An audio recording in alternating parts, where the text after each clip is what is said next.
perbedaan food loss and food waste ini sama-sama kehilangan, maksudnya pangan yang terbuang. Yang membedakan adalah kalau food loss itu kejadiannya di tahapan produksi sampai penyimpanan, yaitu produksi itu dari mulai dibaca bersama istilahnya seperti itu. Jadi sehingga kita bisa tahu nih asal usulnya, benar nggak sih di hulunya ini pengelolaannya seperti apa. Jadi kita bisa telusur dengan cepat dengan teknologi blockchain ini. Tapi sekarang ada cara-caranya supaya tetap membuat pangan kita aman. Terus pada saat masak pun kita perkirakan, nih kira-kira dalam sehari.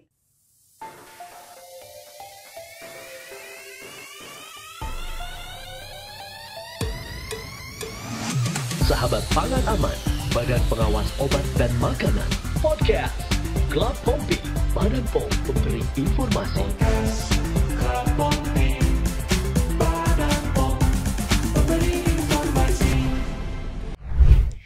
Selamat pagi sahabat Pompi, selamat datang di podcast Klub Pompi, POM pemberi informasi, tempat di mana kita ngobrol-ngobrol mengenai informasi keamanan pangan.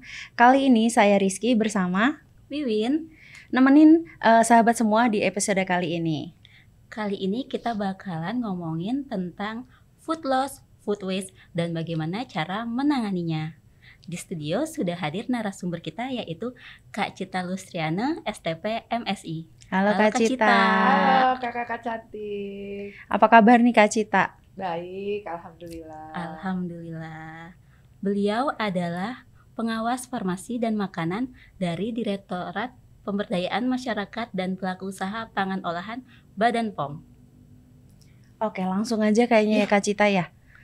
Untuk pertanyaan pertama nih Kak Cita, apa sih perbedaan antara food waste dan food loss? Nah, ini perbedaan food loss and food waste ini sama-sama kehilangan, maksudnya pangan yang terbuang.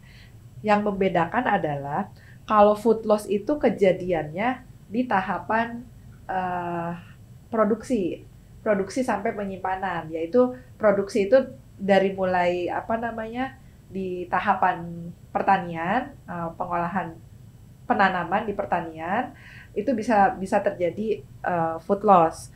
Kemudian pada saat si produk pangan ini masuk ke industri, ke pabrik, kalau penanganannya tidak baik juga akan menyebabkan food loss karena tidak bisa dikonsumsi, akhirnya harus dibuang. Nah, kemudian setelah di tahapan produksi juga kan masih ada tahap distribusi nih sama penyimpanan. Di sini juga kalau cara distribusi dan penyimpanannya tidak baik, itu bisa menyebabkan food loss. Nah, sedangkan food waste itu sama-sama pangan yang tidak bisa dikonsumsi, pangan yang harus dibuang. Biasanya ini ada di tahapan setelah dikonsumsi, maksudnya di tahapan yang akan dikonsumen istilahnya, karena food waste ini terbuangnya di tahap konsumen atau retail. Jadi yang menyebabkan makanan terbuang itu bisa dari hulu sampai ke hilir. Dari hulu itu dari sejak dikelola oleh si produsen pelaku usaha, si konsumen pun bisa menyebabkan kehilangan pangan ini. Kalau di tahap hulu sampai penyimpanan tadi, itu namanya food loss. Nah, kalau udah mulai di retail sampai di konsumen, itu namanya food waste. Food waste gitu. Oh iya, baik. Berarti kita udah tahu nih ya perbedaan food loss sama food waste. Gimana sih food waste dan food loss ini mempengaruhi lingkungannya, Kak? Nah, ini sangat berpengaruh sekali. Teman-teman mungkin sekarang sahabat Pompi sering mendengar bahwa suhu di Indonesia itu meningkat. Bukan hanya di Indonesia, tapi mungkin sering mendengar pemanasan global. Suhu di bumi ini semakin panas.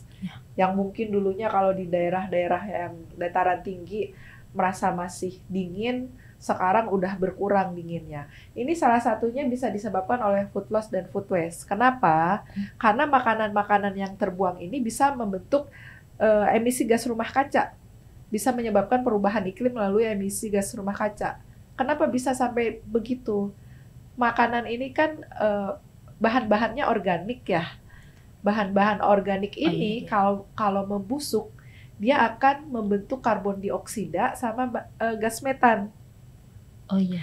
Nah, di mana si karbon dioksida dan gas metana ini kalau berlebihan, kalau terlalu banyak, kalau tidak terkendali, menyebabkan lapisan ozon menipis.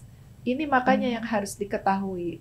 Jangan sembarangan membuang pangan, karena itu efeknya bukan hanya sayang makanannya dibuang, ternyata suhu di bumi menjadi panas ini bisa salah satunya akibat food loss dan food waste. Wow, Iya. kadang kita nggak sadar ya Kak ya. Kadang-kadang kita makan udah kenyang terus, oh ya udah deh buang aja. Ternyata itu dampaknya sebesar itu gitu ke lingkungan ya. Iya. Mempengaruhi lingkungan sekali ternyata. Iya, jadi kita harus benar-benar memperhatikan supaya tidak terjadi food loss dan food waste. Nah, itu kan tadi dampak ke lingkungan ya Kak. Kalau dampak ke sosialnya sendiri dari food waste dan food loss ini apa ya Kak ya? Nah, ini food loss dan food waste itu ya dampak sosialnya, di satu sisi ada orang yang membuang-buang makanan, di belahan bumi yang mana ada orang yang kelaparan. Ini juga akibat tidak meratanya penyebaran produk pangan ini. Seharusnya bisa memanage sedemikian rupa supaya makanan ini memang menyebar merata, tidak terbuang, dan tidak ada orang yang kelaparan. Jadi tidak hanya berdampak ke perubahan iklim, dampak sosial juga ada food loss dan food waste ini. Oke. Ternyata di sini kita banyak gitu makanan berlimpah, sedangkan misalkan di Ethiopia, di Afrika nyari makan aja susah ya Kak ya. Iya, berarti itu untuk dampak sosialnya ya Kak Cita. Kalau ekonominya nih Kak Cita, ini yang orang-orang pasti lebih sering perhatikan daripada mungkin dari dampak sosialnya, mungkin dari dampak ekonominya. Sama, selain dampak perubahan iklim, dampak sosial, juga dampak ekonomi. Dengan food loss dan food waste ini, tadi sudah dijelaskan berpengaruh ke perubahan iklim. Sekarang kan iklim berubah, misalnya musim kering semakin panjang, susah turun hujan, itu kan salah satunya akibat perubahan iklim. Nah, kalau misalnya nggak ada air karena nggak ada hujan, lahan-lahan pertanian menjadi kering, dampaknya apa? Kita susah mencari makan. Pangan-pangan yang biasanya kita konsumsi menjadi susah. Karena pangan-pangan itu menjadi langka, menjadi susah, karena terhambat panennya, harga-harga naik. Ini salah satu berdampaknya ke ekonomi. Itu kalau dari segi harga, baru dari segi harga. Nah, sekarang kalau ada perubahan iklim yang disebabkan oleh food waste ini juga berdampak untuk pemerintah, untuk kita masyarakat, bagaimana cara mengatasi perubahan iklim ini. Supaya iklimnya kembali, itu kan tentunya juga membutuhkan biaya ya. Kadang kita perlu mendatangkan hujan buatan. Iya, betul. Sekarang kan baru-baru ini dibilang Jakarta polusinya tertinggi karena udah lama nggak hujan kan. Ini juga bisa salah satu dampak dari food loss food waste ini. Kemudian berdampak ke ekonomi tadi ya, harga-harga semakin meningkat karena pangannya tidak tersedia. Juga untuk mengatasi permasalahan perubahan iklim, bahkan permasalahan untuk penanganan sampah. Kalau semakin banyak sampah makanan ini kan harus dikelola juga. Tadi kalau tidak dikelola dengan benar, menghasilkan gas karbon dioksida, gas metana, menyebabkan bisa ozon menipis, ya dampaknya akan berimbas kemana-mana, termasuk ke perekonomian. Oke, nih Kak, kita ya, apa sih yang dapat kita lakukan gitu sebagai individu untuk mengurangi food waste dan food loss ini di kehidupan sehari-hari kita, Kak? Nah, iya. Tadi kan sudah dijelaskan ya, kalau food waste itu kan terjadinya makanannya terbuang di sisi konsumen, lebih banyak di sisi konsumen, di retail atau di konsumen. Nah, berarti kita sebagai individu nih, sebagai konsumen, punya tanggung jawab untuk supaya tidak banyak makanan yang terbuang. Gimana sih caranya? Ya, kita kalau belanja itu jangan lapar mata. Begitu lagi jalan-jalan, ke supermarket atau misalnya ke tempat kuliner, segala macam dibeli. Itu lapar mata. Kakak ngomongin saya ya. Nah, harus mulai dirubah kebiasaannya. Karena begitu makanan itu udah banyak dibeli, makanan itu kan ada masa simpannya. Iya, Pada betul. saat tidak ada yang makan, akhirnya terbuang. Oleh karena itu kita sebagai individu pada saat membeli makanan, kita harus merencanakannya. Kira-kira kita sehari makan seberapa banyak sih? Jadi direncanakan dalam misalnya seminggu lah, karena mungkin kita sekarang susah ya, sibuk, tidak bisa ke pasar setiap hari.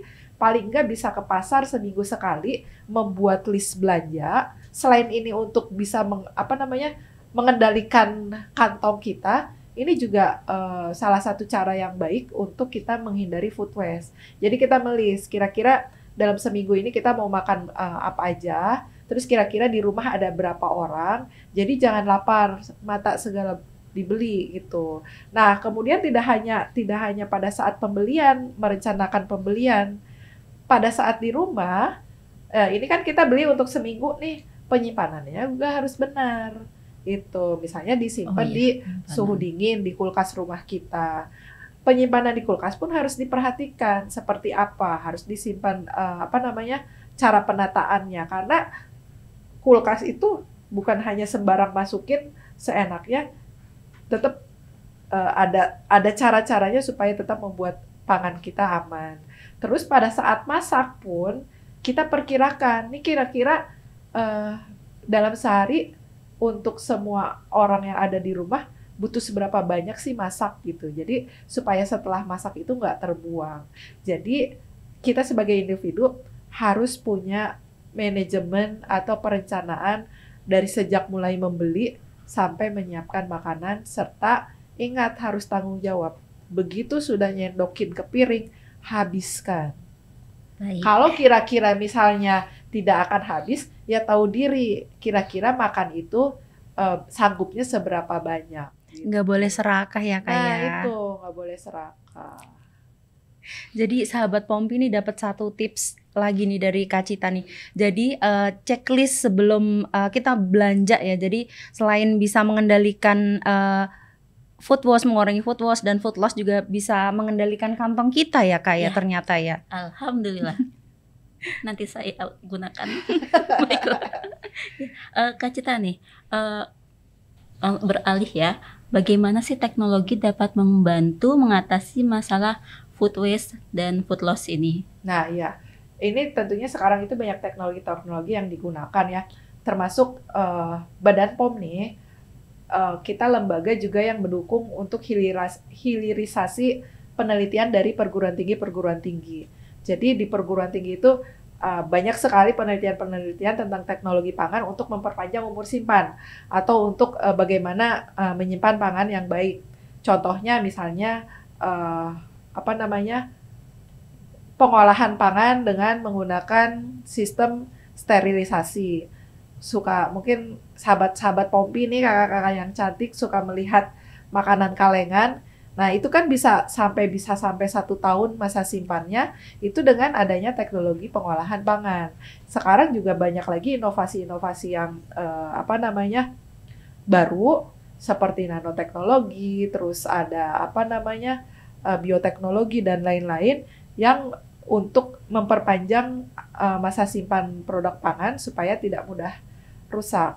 Selainnya juga tadi teknologi-teknologi itu kan untuk di dalam cara penerapan produksi pangan olahan yang baik juga ada teknologi-teknologi yang digunakan yang tentunya harus dipelajari, dilihat karakteristik produknya seperti apa, teknologi yang cocok seperti apa itu. Jadi tidak bisa sembarangan pakai yang ini aja.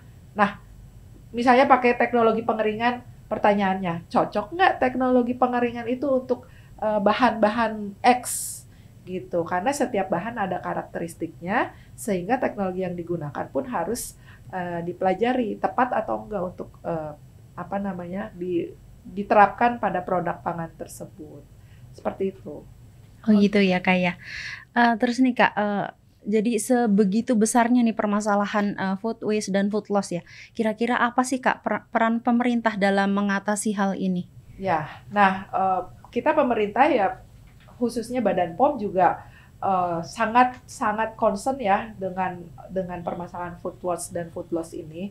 Ya, Badan POM dengan tugas dan fungsinya sebagai pengawas obat dan makanan, dalam hal ini ya kalau food loss, food waste, kita mengawasi produk pangan itu supaya produk pangan ini tetap aman untuk dikonsumsi, dan juga supaya tidak terjadi food loss, food waste ini menerapkan adanya sistem wajib mencantumkan informasi kadaluarsa. Nah, ini informasi kadaluarsa ini juga untuk informasi kepada konsumen kapan mereka harus mengkonsumsi makanan tersebut. Jadi ya selain penerapan kewajiban label ini, penerapan kadaluarsa di dalam label ini juga kita mewajibkan para pelaku usaha ini untuk mengimplementasikan cara produksi pangan yang baik. Karena dengan mengimplementasikan cara produksi pangan olahan yang baik, itu akan meminimalisir terjadinya food loss. Food loss itu kan tadi udah saya sampaikan bahwa dari mulai lahan pertanian sampai distribusi. Nah, kalau dengan menerapkan cara produksi best practice good practices dari sejak lahan pertanian sampai lahan distribusi, food loss ini bisa diminimalisir. Nanti pada saat di konsumen, yaitu dengan melihat menerapkan masa simpan produk ini seberapa lama, terus mengedukasi masyarakat juga bagaimana sih untuk menyimpan makanan supaya tetap aman. Dan ya itu tadi, tidak hanya bagaimana menyimpan supaya aman, tapi juga konsumen mempunyai tanggung jawab untuk membeli pangan itu ya secukupnya, sesuai kebutuhan. Itu yang dilakukan Badan POM, lebih melakukan pengawasan supaya dilakukan cara produksi pangan olahan yang baik oleh pelaku usaha. Di konsumen kita mengedukasi mereka bagaimana mereka juga ikut bertanggung jawab supaya tidak terjadi food waste dengan menjadi konsumen yang cerdas, bijak dalam membeli makan, tahu bagaimana menyimpan pangan yang aman di rumah, terus harus menghabiskan pangan yang sudah dibeli. Oh ya, baik. Ternyata Badan POM sudah melakukan banyak hal ya Kak ya, mulai dari meminimalisir food loss, juga untuk meminimalisir food waste-nya. Lalu bagaimana kita dapat meningkatkan kesadaran publik nih Kak tentang food waste dan food loss ini? Soalnya ya masih ada yang seperti saya. Nah iya, ya tentunya kita untuk menjangkau masyarakat, mengedukasi masyarakat, banyak sekali nih kegiatan yang dilakukan oleh Badan POM mengedukasi. Nah sekarang itu kan zamannya medsos ya, zamannya media sosial. Kita Badan POM juga memanfaatkan media sosial ini karena sekarang kan orang-orang lebih senang bermain media sosial daripada melihat berita di TV atau mendengarkan berita di radio. Nah, kita juga mengedukasi, menyampaikan informasi-informasi tentang bagaimana mencegah food loss and food waste ini di media sosial. Kita Badan POM punya Klub Pompi. Klub Pompi ada YouTube, ada Instagram, terus ada media sosial PMP UPO. Itu di situ banyak sekali informasi-informasi untuk mengedukasi masyarakat bagaimana untuk menjaga keamanan pangan supaya meminimalisir food waste dan food loss ini. Gitu. Oke nih sahabat Pompi, jangan lupa ya nih follow akun Instagram, TikTok, YouTube Klub Pompi nih biar selalu dapat informasi-informasi penting dan menarik nih ya. Informasi-informasi terupdate tentunya jika ada tren-tren tentang makanan terbaru. Oke. Selanjutnya nih Kak, apa sih Kak contoh praktek terbaik nih dalam mengurangi food waste dan food loss di bisnis makanan? Kalau untuk mengurangi food waste, food loss di bisnis makanan ya itu tadi dengan menerapkan good practices. Good practices itu dari mulai kalau pelaku usaha, kalau produsen dari mulai lahan pertanian menerapkan good agricultural practices. Jadi bagaimana cara melakukan penanaman yang baik supaya tidak misalnya diserang hama atau misalnya tidak gagal panen gitu. Itu kan dengan cara menerapkan good agricultural practices. Nanti begitu tiba di pabrik itu menerapkan good manufacturing practices. Jadi bagaimana cara memilih bahan baku yang bagus, yang baik untuk diolah. Kemudian pada saat pengolahan tentunya dilihat setiap prosesnya dimonitor, dievaluasi supaya sampai menjadi produk akhir itu produknya dalam kondisi yang aman. Jadi di industri sendiri itu ada istilahnya quality assurance-nya. Jadi bagian produksi melakukan pengolahan, quality assurance ini memastikan bahwa produk yang diolah ini sudah dengan sesuai standar keamanan dan mutunya. Selain itu juga untuk memastikan bahwa setiap rangkaian produksi di industri itu sudah berjalan memenuhi persyaratan cara produksi pangan olahan yang baik. Nah, kemudian praktik yang lain tadi selain menerapkan cara produksi pangan olahan yang baik untuk mengurangi food loss dan food waste di makanan ini, misal nih di retail atau di supermarket, di warung-warung, kalau misalnya ada makanan yang sudah mendekati kadaluarsa, mendekati itu artinya bukan sehari lagi kadaluarsa ya, kadaluarsanya tinggal 3 bulan atau misalnya berapa, terus berdasarkan perkiraannya sepertinya ini nggak akan habis terjual nih. Nah, daripada dibuang, itu kan menjadi food waste ya, itu lebih baik kan disumbangkan, didonasikan. Tapi ingat, yang didonasikan bukan yang kadaluarsanya tinggal 1 hari. Tetap harus ada jarak.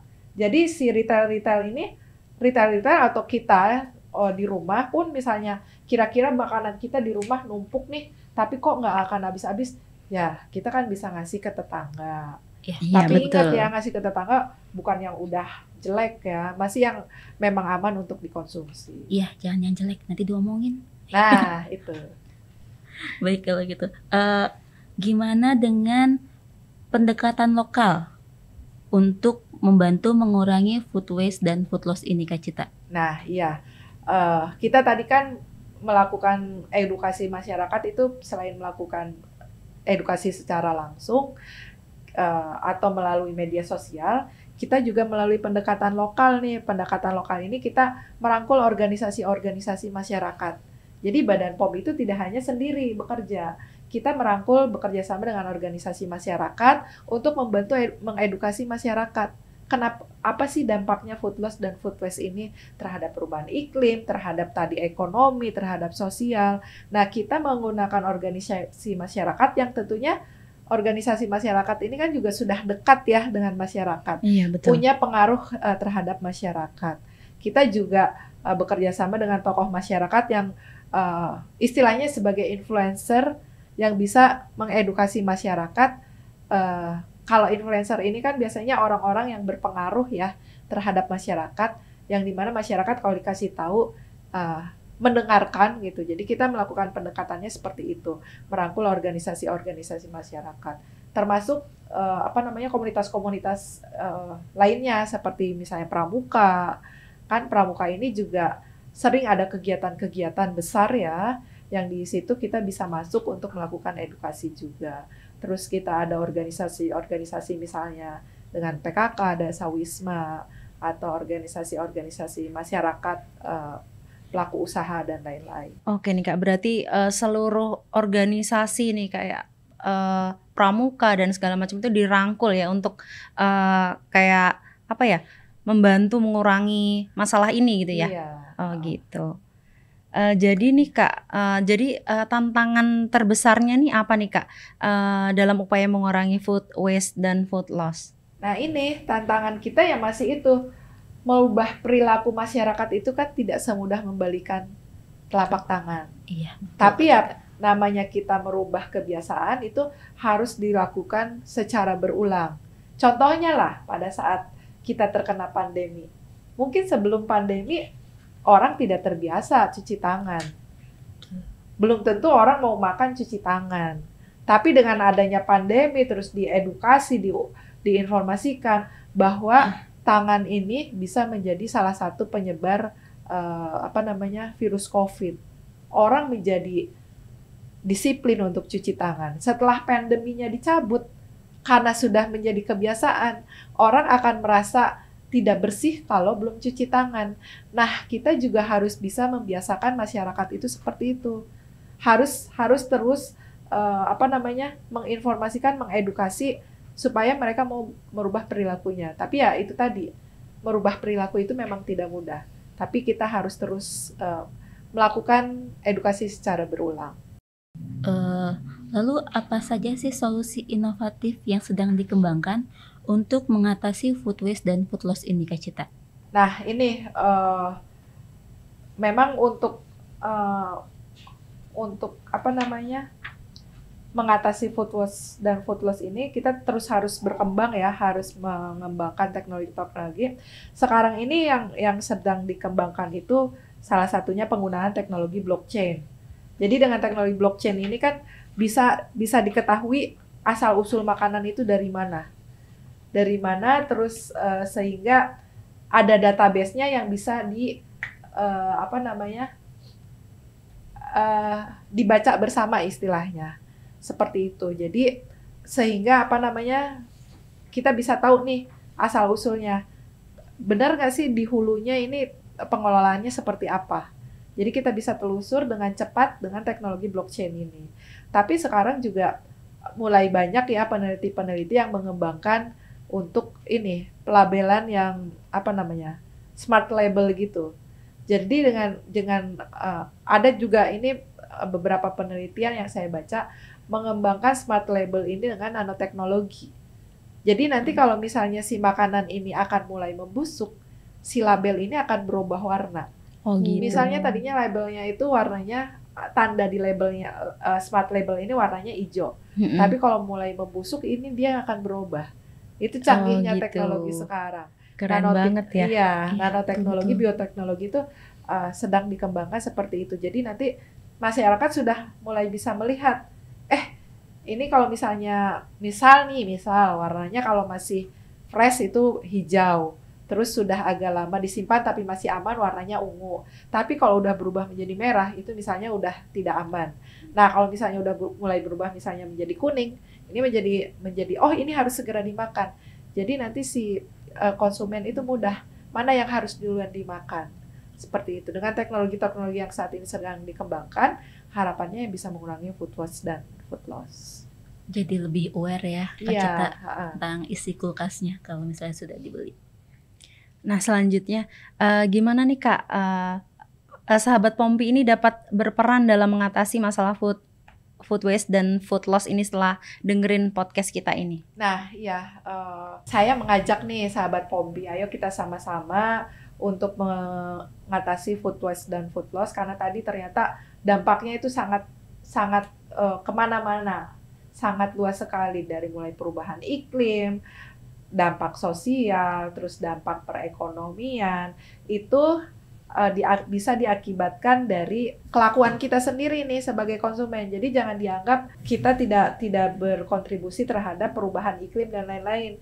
Nah, mari kita sama-sama untuk konsumsi dengan cerdas, konsumsi dengan bijak. Kalaupun kita punya kelebihan makanan, ya ayo kita berbagi. Ya tujuannya ya kalau kita berbagi selain kita mendapatkan amal, mendapatkan pahala, kita juga berkontribusi lebih banyak lagi mengurangi perubahan iklim, menghemat sumber daya kita.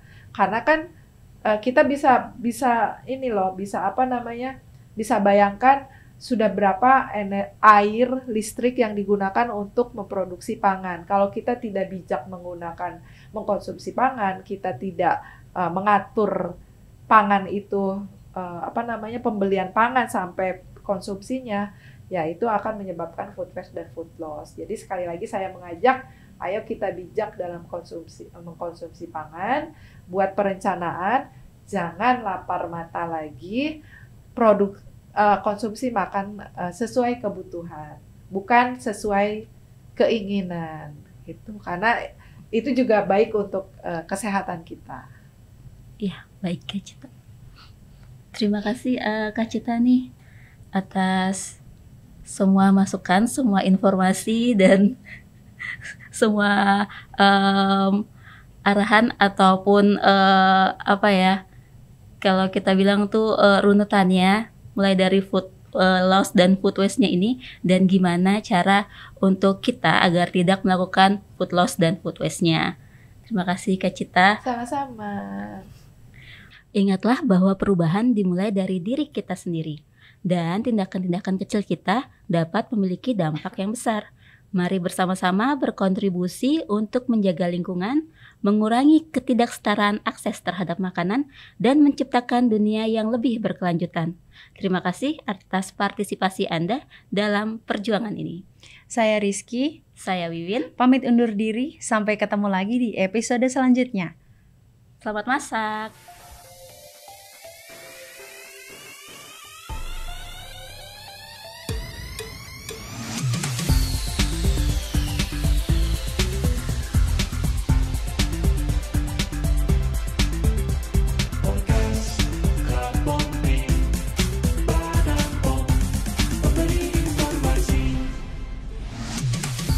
Terima kasih sudah mendengarkan podcast Klub Pompi. Jadilah konsumen cerdas. Ingat selalu, cek klik, cek kemasan, label, izin edar, dan kedaluarsa.